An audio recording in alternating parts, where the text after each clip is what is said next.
Hello guys.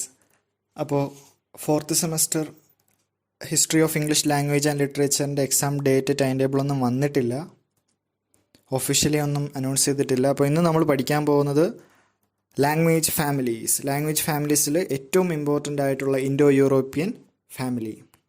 അപ്പോൾ അതിൻ്റെ ചാർട്ടും അതിൻ്റെ കുറച്ച് ഡീറ്റെയിൽസും ഒക്കെ ആയിരിക്കും ഇന്ന് നമ്മൾ നോക്കുന്നത്. അതിനു മുന്നേ കഴിഞ്ഞ ദിവസം നമ്മൾ പഠിച്ച 6 ഡിസ്റ്റിങ്ക്റ്റ് ആയിട്ടുള്ള ഫീച്ചേഴ്സ്, ആനിമൽ കമ്മ്യൂണിക്കേഷൻ സിസ്റ്റത്തിൽ കാണാത്ത 6 ഡിസ്റ്റിങ്ക്റ്റ് ഫീച്ചേഴ്സ് ഏതൊക്കെയാണെന്ന് റിവൈസ് ചെയ്യാം. ഇപ്പോൾ നിങ്ങൾക്ക് അതിൻ്റെ ഹെഡിങ് കിട്ടിയില്ലെങ്കിൽ നിങ്ങൾക്ക് ആ കൺസെപ്റ്റ് മനസ്സിലാക്കിയിരിക്കണം. അതിനായിട്ട് നിങ്ങൾ നിങ്ങളുടെ കോളേജിലേക്ക് നടക്കുന്നതായിട്ടൊന്ന് സങ്കല്പിക്കുക. നിങ്ങൾ മൊബൈൽ ഫോണിൽ ഇങ്ങനെ സംസാരിച്ചുകൊണ്ട് ഇങ്ങനെ നടന്നുകൊണ്ട് പോയപ്പോൾ വളവിൽ പെട്ടെന്നൊരു പട്ടി കുറുക്കെടുത്ത് ചാടി.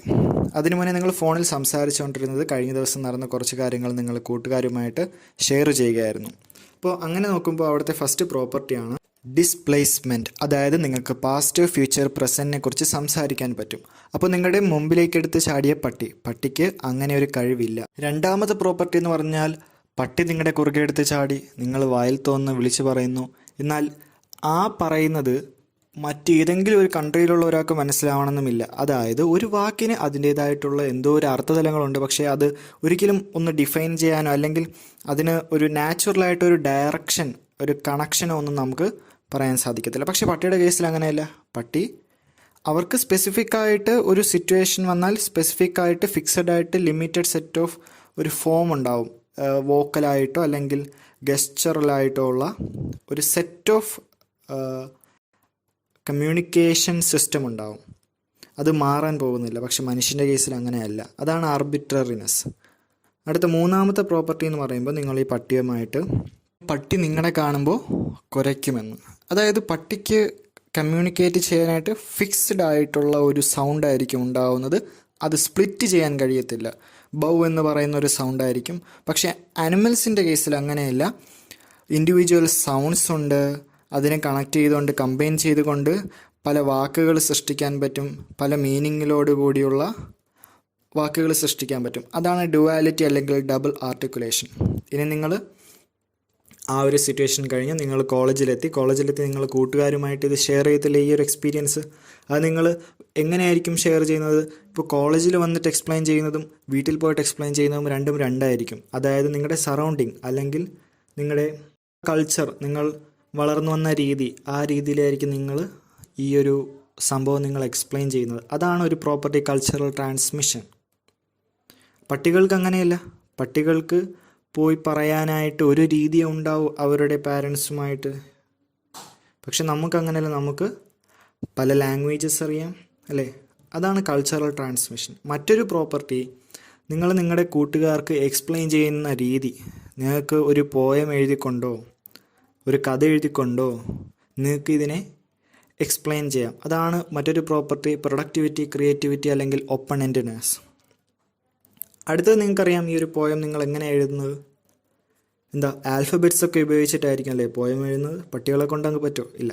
അപ്പോൾ അതാണ് മറ്റൊരു പ്രോപ്പർട്ടി, ഡിസ്ക്രീറ്റ്നെസ്. അപ്പോൾ നിങ്ങൾക്ക് ഈ ഹെഡിങ് ഒന്നും കിട്ടിയില്ലെങ്കിൽ നിങ്ങൾക്ക് ഈ കൺസെപ്റ്റ് മനസ്സിലാക്കിയിരിക്കുക. അത്രയേ ഉള്ളൂ. നമുക്ക് അടുത്ത മെയിൻ ടോപ്പിലേക്ക് കിടക്കാം. അതായത് ഇൻഡോ യൂറോപ്യൻ ഫാമിലിയെക്കുറിച്ച് പഠിക്കുന്നതിന് മുമ്പ് ലാംഗ്വേജ് ഫാമിലിക്ക് ഒരു ഇൻട്രോ കൊടുക്കാം. അതായത് ഇപ്പോൾ ഒരു ലാംഗ്വേജ് എടുത്താൽ അതിന് ഡിഫറെൻ്റ് ആയിട്ടുള്ള വൊക്കാബുലറിയും പ്രൊനൗൺസിയേഷനും ഗ്രാമറും എല്ലാം ഡിഫറെൻ്റ് ആയിരിക്കും മറ്റൊരു ലാംഗ്വേജുമായി കമ്പയർ ചെയ്യുമ്പോൾ. പക്ഷേ 2 ലാംഗ്വേജ് എടുത്താൽ അതിനൊരു കോമൺ ആൻസിസ്റ്റർ ആയിട്ടുള്ള ഒരു സിംഗിൾ ലാംഗ്വേജ് ഉണ്ടാവും.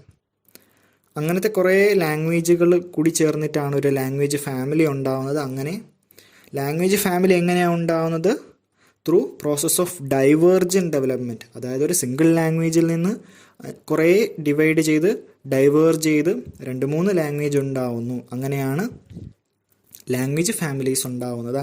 അങ്ങനെയെങ്കിൽ നമുക്ക് പഠിക്കാനുള്ള 4 ലാംഗ്വേജ് ഫാമിലീസിൽ ഒരു ലാംഗ്വേജ് ഫാമിലി നമുക്ക് പഠിക്കാനുള്ളൂ. പക്ഷേ ബാക്കി 3 ലാംഗ്വേജ് ഫാമിലീസ് ഏതൊക്കെയാണ്? ഒന്ന് ഹെമിറ്റിക്, മറ്റൊന്ന് ദി സെമിറ്റിക്, മറ്റൊന്ന് ദി ഉറൽ അൾട്ടായിക്, മറ്റൊന്ന് the Indo European. Hamitic, Semitic, Ural Altaic and Indo European. അപ്പോൾ നമുക്ക് ഇൻഡോ യൂറോപ്യനിലേക്ക് വരാം. ഇൻഡോ യൂറോപ്യനെ കുറിച്ച് പറയുമ്പോൾ Indo European family consist of 2 important ആയിട്ടുള്ള ക്യാരക്ടറിസ്റ്റിക്സ് ഉണ്ട്. ബാക്കിയുള്ള ഫാമിലീസിൽ നിന്നും ഡിസ്റ്റിങ്ക്യൂഷ് ചെയ്യുന്ന 2 ഇമ്പോർട്ടൻ്റ് ക്യാരക്ടറിസ്റ്റിക്സിൽ ഒന്ന് ദെയർ സ്ട്രക്ചർ, മറ്റൊന്ന് ദെയർ വൊക്കാബുലറി. അപ്പോൾ ഇൻഡോ യൂറോപ്യൻ ഫാമിലിയുടെ ചാർട്ട് ഇന്ന് എക്സ്പ്ലെയിൻ ചെയ്യും. ഞാൻ ചാർട്ട് ഇവിടെ കാണിക്കത്തില്ല, PDF കൊടുക്കാൻ പറ്റുമോ എന്ന് നോക്കാം. നിങ്ങൾ നിങ്ങളുടെ നോട്ടും പേനയൊക്കെ എഴുതി നിങ്ങൾ സ്വന്തമായിട്ട് ചാർട്ട് വരയ്ക്കാൻ നോക്കുക ക്ലാസ് കേട്ട്, അതായിരിക്കും എഫക്റ്റീവ്. അപ്പോൾ ഇൻഡോ യൂറോപ്യൻ ഫാമിലി ഞാൻ പറഞ്ഞു 2 ഇമ്പോർട്ടൻറ്റ് ക്യാരക്ടറിസ്റ്റിക്സ്, ഒന്ന് ദെയർ സ്ട്രക്ചർ, മറ്റൊന്ന് ദെയർ വൊക്കാബുലറി. അതവിടെ നിൽക്കട്ടെ. ഈ ഒരു ഫാമിലിയിലെ ലാംഗ്വേജസ് പരിശോധിച്ചാൽ അതിന് കുറേ ഐഡൻറ്റിക്കലായിട്ടുള്ള ഫണ്ടമെൻ്റൽ വേർഡ്സ് ഉണ്ടാവും. നിങ്ങൾക്ക് മനസ്സിലാക്കാൻ ഒരു എക്സാമ്പിൾ പറയാം. ക്ലോസ് ഫാമിലി റിലേഷൻഷിപ്സ്, അതായത് അമ്മ, അച്ഛൻ, അതിനുള്ള വാക്കുകൾ എല്ലാം തന്നെ ഒരു രീതിയിലോ മറ്റു രീതിയിലോ സിമിലർ ആയിരിക്കും. ഈ ഒരു ഫാമിലിയിൽ വരുന്ന ലാംഗ്വേജസിൽ ക്ലോസ് ഫാമിലി റിലേഷൻഷിപ്സിന് ഉപയോഗിക്കുന്ന വാക്കുകൾ ഏകദേശം ഒരു റിലേഷൻ കാണും. അതുപോലെ ബേസിക് ന്യൂമറൽസ് അപ് ടു 10, 10 വരെ നമ്പർ, അതിൻ്റെ വാക്കുകളും ഈ ലാംഗ്വേജ് ഫാമിലിക്ക് കീഴിൽ വരുന്ന ലാംഗ്വേജസിൽ സെയിം ആയിരിക്കാം, അല്ലെങ്കിൽ ഒരു ഐഡൻറ്റിക്കൽ ആയിരിക്കാം. കുറച്ചുകൂടെ ഒന്ന് എക്സ്പ്ലെയിൻ ചെയ്യുകയാണെങ്കിൽ, ഫാദർ എന്നുള്ള ഇംഗ്ലീഷ് വാക്ക് ലാറ്റിനിലും ഗ്രീക്കിലും അത് പാറ്റർ എന്നാണ് പറയുന്നത്. ജർമ്മനിൽ വാറ്റർ എന്നും, ഫ്രഞ്ചിൽ പിയർ എന്നും, സാൻസ്ക്രിത്തിൽ പിത എന്നുമാണ് പറയുന്നത്. അപ്പോൾ നിങ്ങൾക്ക് ഓർത്തിരിക്കാൻ പറ്റുന്ന ഒന്നാണ് പാറ്റർ, പിത, ഫാദർ. അപ്പോൾ സാൻസ്ക്രിത്തിൽ പിത എന്ന് പറയും, ലാറ്റിൻ ഗ്രീക്കിൽ നമ്മൾ പാറ്റർ എന്ന് പറയും, ഇംഗ്ലീഷിൽ ഫാദർ എന്ന് പറയും. അതുപോലെ നെയിംസ് ഓഫ് ഫെമിലിയർ ആനിമൽസും ഈ ഒരു ഫാമിലിക്ക് കീഴിൽ വരുന്ന ലാംഗ്വേജസിൽ ഐഡൻറ്റിക്കൽ ആയിരിക്കും. ഇപ്പോൾ ഹോഴ്സ്, ഓക്സ്, ഷീപ്പ്, പിന്നെ ഞാൻ തുടക്കത്തിൽ സൂചിപ്പിച്ച കഥ, പട്ടി, ഡോഗ്. അപ്പോൾ ഇത്രയും കാര്യങ്ങൾ ഓർത്തിരിക്കുക ഇൻഡോ യൂറോപ്യൻ ഫാമിലിയിൽ.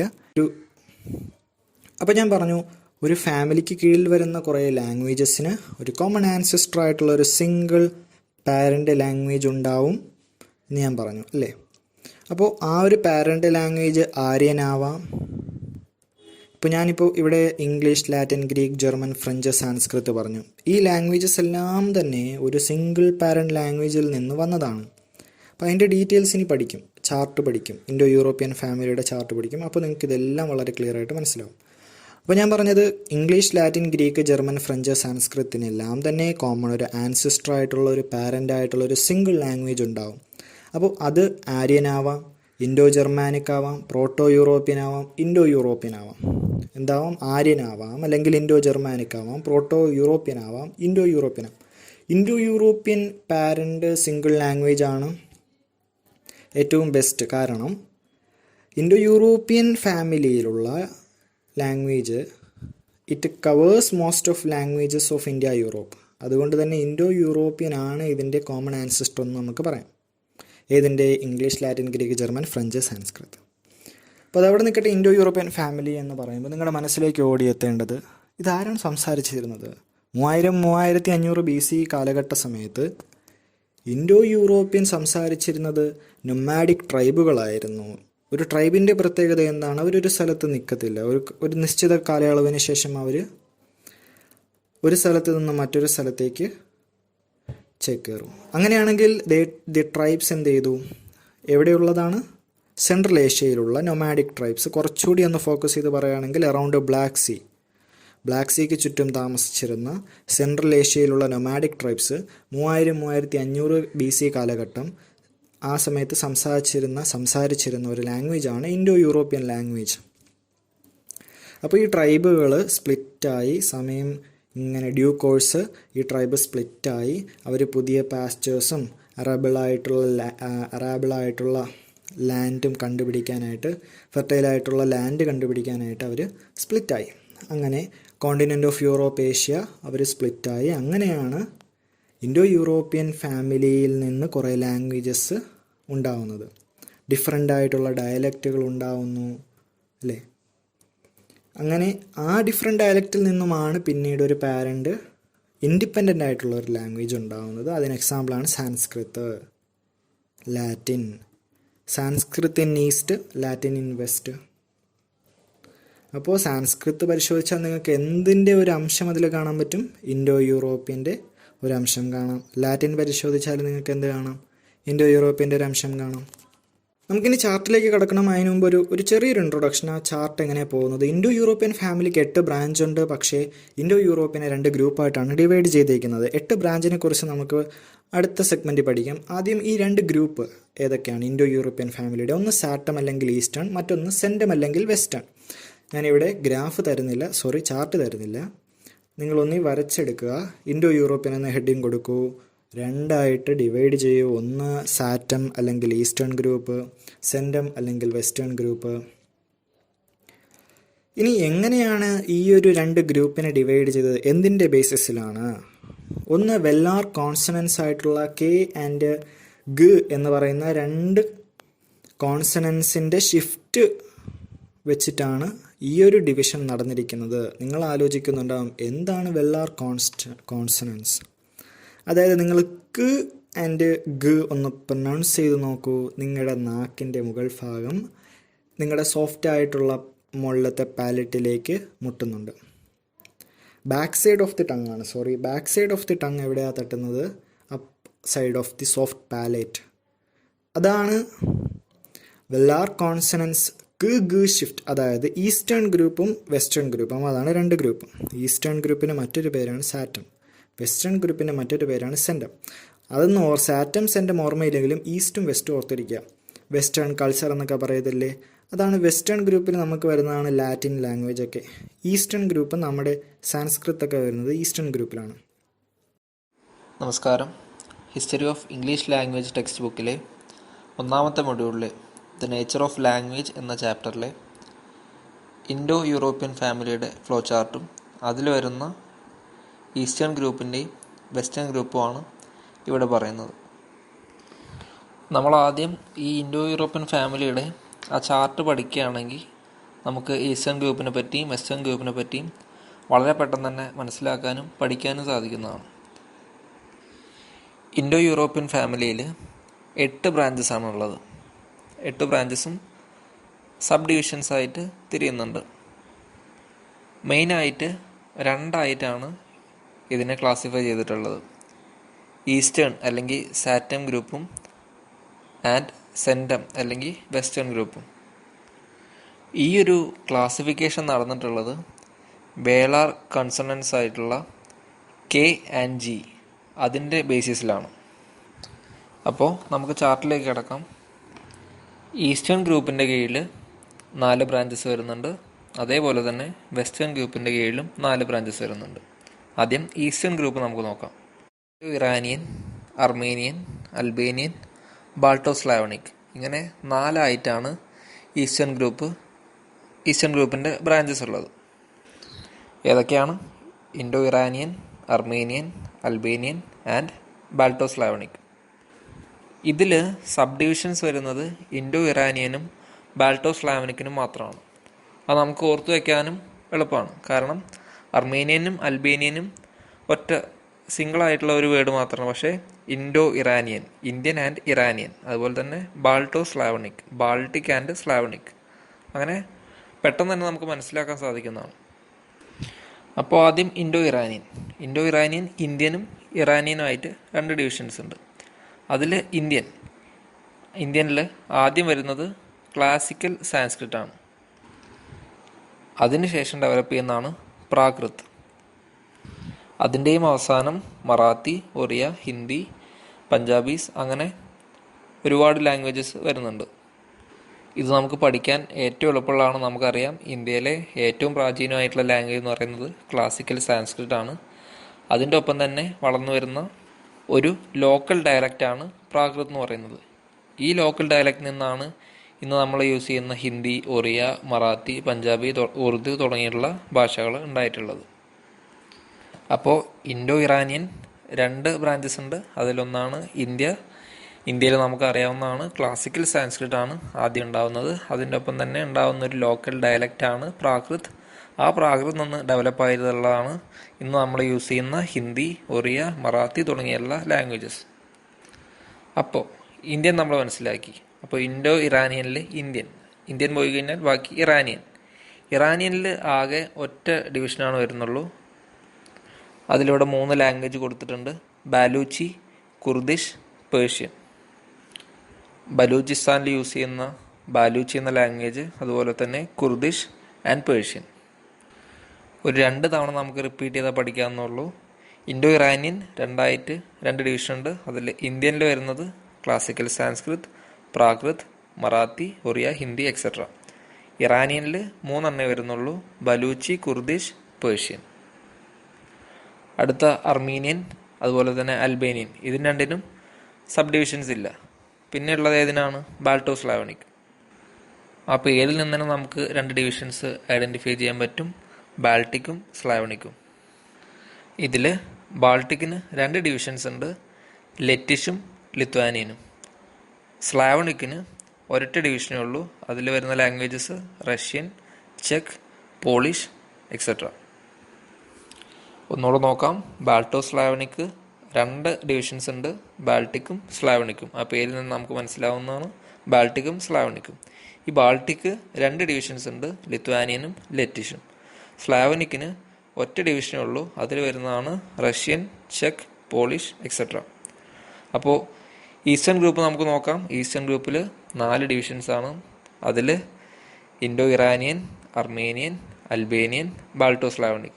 ഇതിൽ 2 വേർഡായിട്ട് വരുന്നത് ഇൻഡോ ഇറാനിയനും ബാൾട്ടോ സ്ലാവനിക്കും മാത്രമാണ്. അൽബേനിയനും അർമേനിയനും ഒറ്റ വേർഡായിട്ടാണ് നിൽക്കുന്നത്. അപ്പോൾ അത് തന്നെ നമുക്ക് ഇത് സ്പ്ലിറ്റ് ചെയ്യാവുന്നതാണ്. അതിൽ ഇൻഡോ ഇറാനിയനിൽ വരുന്നത് ഇന്ത്യനും ഇറാനിയനും.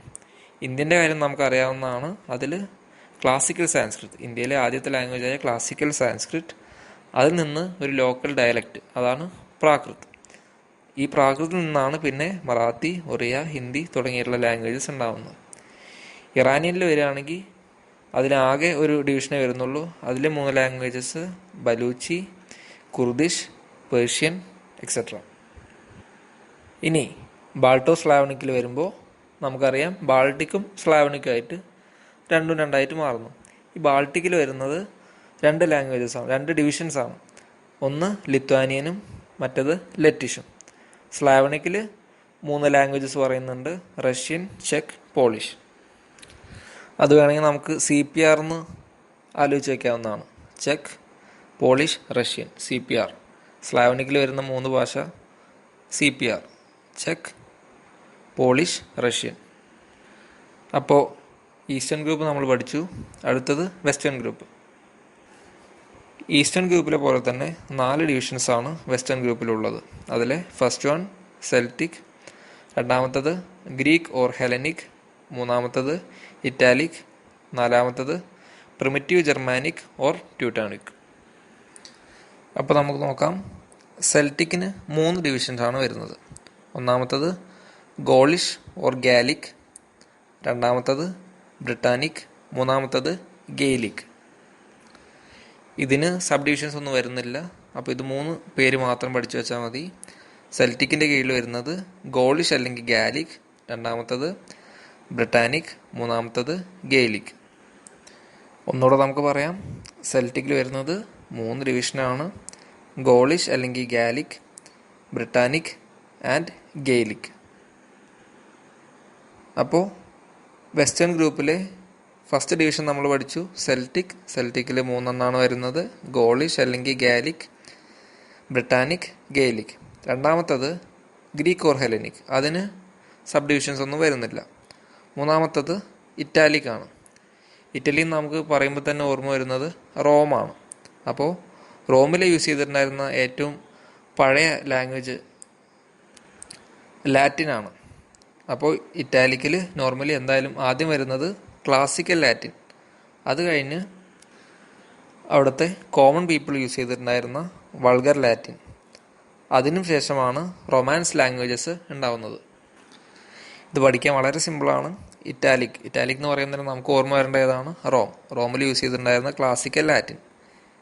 വെസ്റ്റേൺ സൈഡിലെ ഏറ്റവും പ്രാചീനമായിട്ടുള്ള ഭാഷ ലാറ്റിനാണ്. അപ്പോൾ ഇറ്റാലിക്കിൽ വരുന്നതിൽ ക്ലാസിക്കൽ ലാറ്റിൻ, അതിനുശേഷം വൾഗർ ലാറ്റിൻ, അതിനുശേഷം റൊമാൻസ് ലാംഗ്വേജസ് ആയിട്ടുള്ള സ്പാനിഷ്, ഫ്രഞ്ച് തുടങ്ങിയിട്ടുള്ള ലാംഗ്വേജസ്.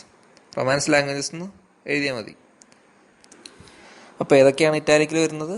ക്ലാസിക്കൽ ലാറ്റിൻ, അതിനുശേഷം അവിടുത്തെ കോമൺ പീപ്പിൾ യൂസ് ചെയ്തിട്ടുണ്ടായിരുന്ന വൾഗർ ലാറ്റിൻ, അതിൽ നിന്നുണ്ടാവുന്ന റൊമാൻസ് ലാംഗ്വേജസ്. ഓക്കെ, ഇനി അവസാനത്തത് വെസ്റ്റേൺ ഗ്രൂപ്പിലെ അവസാനത്തെ പ്രിമിറ്റീവ് ജർമാനിക് ഓർ ട്യൂട്ടോണിക്. ഇത് വളരെ എളുപ്പം നമുക്ക് പഠിക്കാവുന്നതാണ്. ഇതിൽ 3 ഡിവിഷൻസ് ഉണ്ട്. North, east, west. സൗത്ത് ഒഴികെ ബാക്കി 3 north Germanic, east Germanic and west Germanic. ഇതിൽ വെസ്റ്റ് ജർമാനിക്കിന് മാത്രം 3 ഡിവിഷൻസ് ഉണ്ട്. High Germanic, low Germanic and old English. ഇതിൽ ഓൾഡ് ഇംഗ്ലീഷിന് മാത്രം സബ് ഡിവിഷൻ ഉണ്ട്. ഓൾഡ് ഇംഗ്ലീഷ്, അതിനുശേഷം മിഡിൽ ഇംഗ്ലീഷ്, അതിനുശേഷം പിന്നെയും ഡിവിഷൻ ചെയ്ത് മോഡേൺ ഇംഗ്ലീഷായി മാറുന്നു. ഇതാണ് ഇൻഡോ യൂറോപ്യൻ ഫാമിലി. അപ്പോൾ നമുക്ക് ആദ്യം മുതൽ ഒന്നുകൂടെ നോക്കാം. ഇൻഡോ യൂറോപ്യൻ ഫാമിലി, അതിന് നമുക്ക് 2 ഡിവിഷൻസ് ഉണ്ട്. ഈസ്റ്റേൺ ഗ്രൂപ്പും വെസ്റ്റേൺ ഗ്രൂപ്പും. ഈസ്റ്റേൺ ഗ്രൂപ്പിലും 4 ബ്രാഞ്ചസ് ഉണ്ട്, വെസ്റ്റേൺ ഗ്രൂപ്പിലും 4 ബ്രാഞ്ചസ് ഉണ്ട്. ഇതിൽ ഈസ്റ്റേൺ ഗ്രൂപ്പിലെ ബ്രാഞ്ചസ് ഏതൊക്കെയാണ്? Indo Iranian, Armenian, Albanian, Balto Slavonic. ഏതൊക്കെയാണ്? Indo Iranian, Armenian, Albanian, Balto Slavonic. Western ഗ്രൂപ്പിൽ വരുന്നത് ഇതേപോലെ 4 Celtic, Greek or Hellenic, Italic, primitive Germanic or Teutonic. ഏതൊക്കെയാണ്?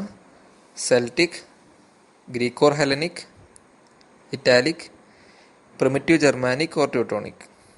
ഓക്കെ. അപ്പോൾ ഈസ്റ്റേൺ ഗ്രൂപ്പിൽ ഇൻഡോ ഇറാനിയനും ബാൾട്ടോസ്ലാവനിക്കിനും മാത്രമാണ് സബ് ഡിവിഷൻസ് ഉള്ളൂ. ആ പേരിൽ നിന്ന് തന്നെ നമുക്ക് കറക്റ്റായിട്ട് സ്പ്ലിറ്റ് ചെയ്ത് എഴുതാവുന്നതാണ്. അപ്പോൾ ഇൻഡോ ഇറാനിയനിൽ ഇന്ത്യനിൽ നമുക്കറിയാം ആദ്യത്തെ ക്ലാസിക്കൽ സാൻസ്ക്രിത്, അതിൽ നിന്ന് ഉണ്ടായ ലോക്കൽ ഡയലക്റ്റാണ് അത് പ്രാകൃത്. അതിനുശേഷം മറാത്തി, ഒറിയ, ഹിന്ദി, അസാമീസ്, പഞ്ചാബി തുടങ്ങിയിട്ടുള്ള ലാംഗ്വേജസ്. ഇതേസമയം ഇൻഡോ ഇറാനിയനിൽ വരുന്നത് ബാലൂച്ചി, കുർദിഷ്, പേർഷ്യൻ തുടങ്ങിയ ലാംഗ്വേജസ്. ഏതൊക്കെയാണ്? Baluchi, Kurdish, Persian etcetera. അർമേനിയനും അൽബേനിയനും ഫർദർ ഡിവിഷൻസ് ഇല്ല. ബാൾട്ടോസ്ലാവണിക്കിൽ ബാൾട്ടിക്കും സ്ലാവണിക്കും ഉണ്ട്. ഇതിൽ ബാൾട്ടിക്കിൽ വരുന്നത് ലിത്വാനിയനും ലെറ്റിഷുമാണ്. സ്ലാവണിക്കിൽ വരുന്നത് റഷ്യൻ, ചെക്ക്, പോളിഷ്. നമ്മൾ നേരത്തെ പറഞ്ഞു CPR, check, Polish, Russian. Okay. അപ്പോൾ ഈസ്റ്റേൺ ഗ്രൂപ്പ് നമ്മൾ പഠിച്ചു. അടുത്തത് വെസ്റ്റേൺ ഗ്രൂപ്പ്. വെസ്റ്റേൺ ഗ്രൂപ്പിൽ 4 ഡിവിഷൻസ് ഉണ്ട്. Celtic, Greek or Hellenic, Italic, primitive Germanic or Teutonic. Okay. ഇതിൽ സെൽറ്റിക്കിന് 3 ഡിവിഷൻസ് ഉണ്ട്. ഗോളിഷ് അല്ലെങ്കിൽ ഗാലിക്, രണ്ടാമത്തത് ബ്രിട്ടാനിക്, മൂന്നാമത്തത് ഗെയിലിക്. ഗ്രീക്ക് ഓർ ഹെലനിക്, അതിന് ഫർദർ ഡിവിഷൻസ് ഇല്ല. ഇറ്റാലി എന്ന് പറയുമ്പോൾ നമുക്ക് ഓർമ്മ വരേണ്ട എന്നാണ്? റോമിൽ യൂസ് ചെയ്തിട്ടുണ്ടായിരുന്ന ഭാഷ ക്ലാസിക്കൽ ലാറ്റിൻ. അതിനുശേഷം അവിടുത്തെ കോമൺ പീപ്പിൾ യൂസ് ചെയ്തിട്ടുണ്ടായിരുന്ന വൾഗർ ലാറ്റിൻ. അതിൽ നിന്ന് ഉണ്ടായിട്ടുള്ളതാണ് റൊമാൻസ് ലാംഗ്വേജസ്. അപ്പോൾ ഏതൊക്കെയാണ്? ഇറ്റാലിക്, അതിൽ ക്ലാസിക്കൽ ലാറ്റിൻ ആദ്യത്തേത്, അതിനുശേഷം ഉണ്ടാകുന്നത് വൾഗർ ലാറ്റിൻ, അതിനു ശേഷമാണ് റൊമാൻസ് ലാംഗ്വേജസ്. ഓക്കെ. ഇനി പ്രിമിറ്റീവ് ജർമാനിക് ഓർ ട്യൂട്ടോണിക്കിൽ വരുന്നത് നമ്മൾ പറഞ്ഞു സൗത്ത് ഒഴികെയുള്ള north, east, west. North Germanic, east Germanic, west Germanic. ഇതിൽ വെസ്റ്റ് ജർമാനിക്കിന് മാത്രമാണ് പിന്നെ ഡിവിഷൻസ് ഉള്ളൂ. ഏതൊക്കെയാണ്? High Germanic, low Germanic and old English. ഇത് വളരെ സിമ്പിളായിട്ട് പഠിക്കാവുന്നതാണ്. ആദ്യത്തെ 3 ഡിവിഷൻ നോർത്ത്, ഈസ്റ്റ്, വെസ്റ്റ്. അതിനുശേഷം വരുന്നത് ഹൈ, ലോ, ഓൾഡ്. ഓക്കെ. അപ്പോൾ ഓൾഡ് ഇംഗ്ലീഷ് അതിനുശേഷം ഉണ്ടാവുന്നതാണ് മിഡിൽ ഇംഗ്ലീഷിന് ശേഷം വരുന്നതാണ് മോഡേൺ ഇംഗ്ലീഷ്. അപ്പോൾ ഇത്രയേ ഉള്ളൂ. ഈ ചാർട്ട് നമുക്ക് വളരെ എളുപ്പം പഠിക്കാവുന്നതാണ്. ഇനി ഈസ്റ്റേൺ ഗ്രൂപ്പിനെ പറ്റി നമുക്ക് നോക്കാം. അതിൽ ആദ്യം വരുന്നത് ഇൻഡോ ഇറാനിയൻ ആണ്. നമ്മൾ നേരത്തെ പറഞ്ഞ പോലെ തന്നെ ഇതിന് 2 ഗ്രൂപ്പാക്കാൻ നമുക്ക്, ഇന്ത്യനും ഇറാനിയനും. ഇതിൽ classical Sanskrit belongs to the Indian group.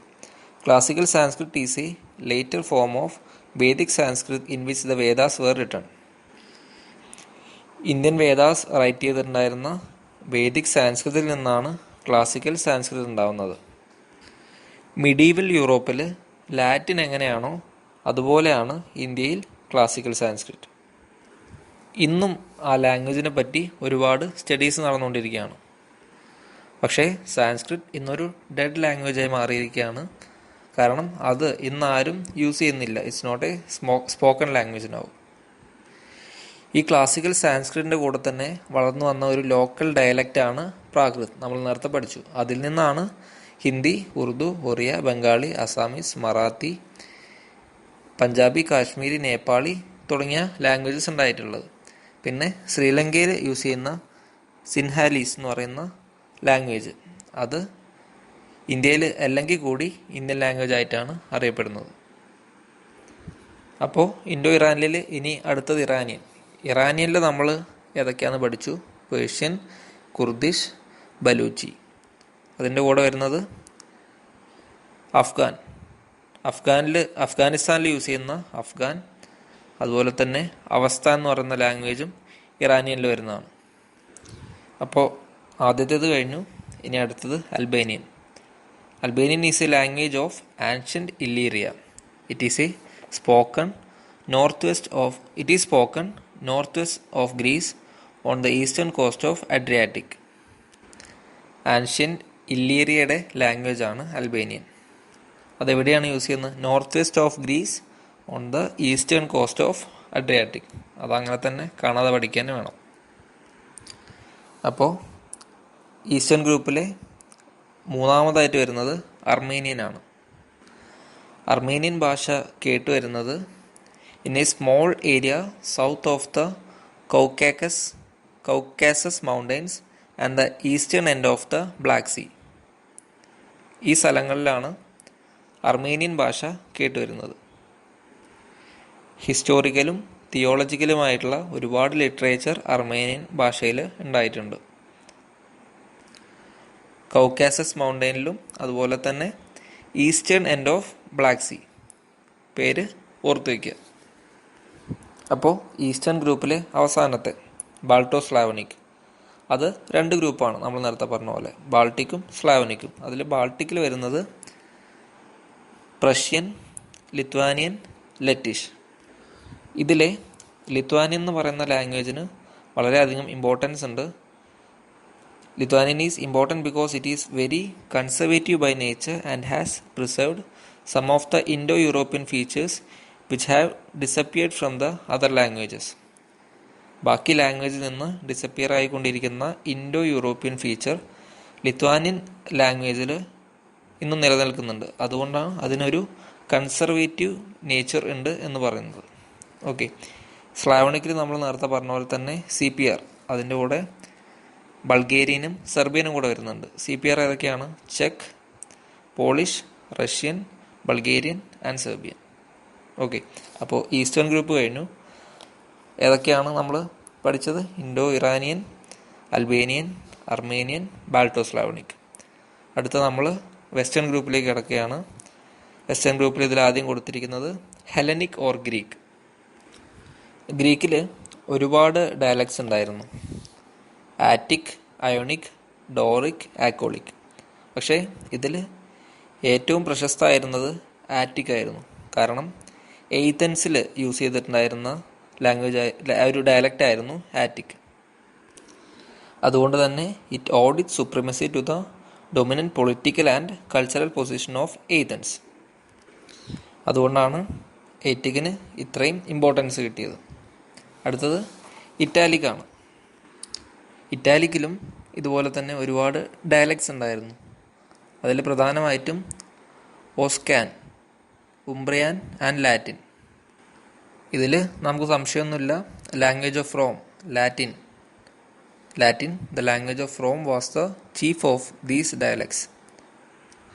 അന്നത്തെ കാലഘട്ടത്തിൽ റോമിൻ്റെ പൊളിറ്റിക്കൽ ഇൻഫ്ലുവൻസ്